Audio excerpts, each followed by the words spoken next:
Hello everyone.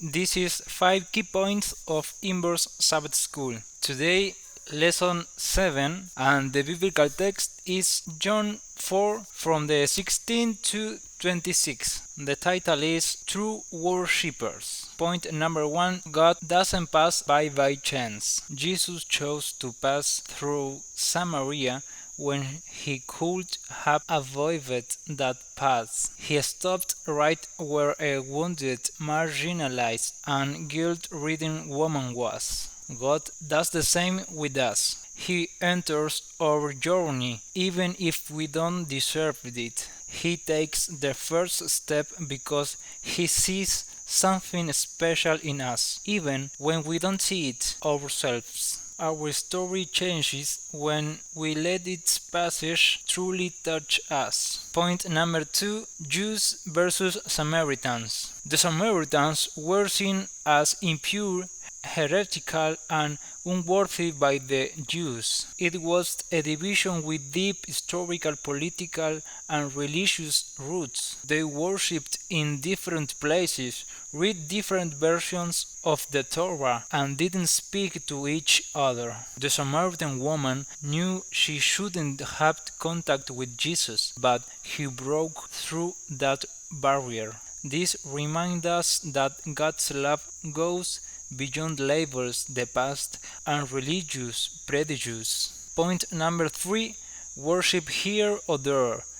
The controversy. The woman wanted to change the subject by talking about a religious conflict. Should we worship in Jerusalem or on Mount Gerizim? Something similar to the debates today in Latin America about abortion or not, liberal or conservative. We often use these topics to avoid speaking from our hearts. But Jesus didn't stop at the surface.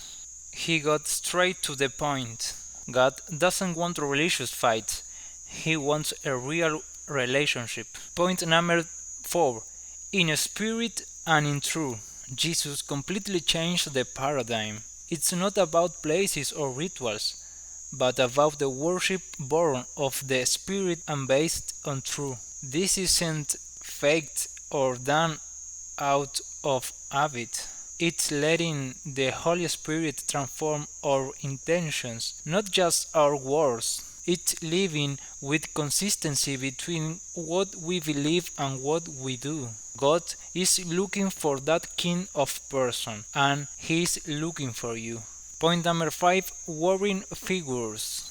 A global survey revealed that only 41% of young Adventists read the Bible every day, and only 28% study the lesson. Many pray only at meal times, and since the pandemic, this has gotten worse. This explains why our worship has become weak, dry, or simply automatic. The problem isn't just a lack of time, but a lack of a spiritual hunger. The question is, are we truly worshipping or just following the script? To conclude, perhaps you feel far from God and think there is no turning back, or maybe you do everything spiritual, but you know your heart is cold. Jesus is waiting for you like the woman at the well. He didn't come to judge you, but to offer you living water. He doesn't want your mask. He wants your truth. This week, slow down. Listen to that voice calling you. Do you want to keep pretending, or are you going to start worshipping with all your being?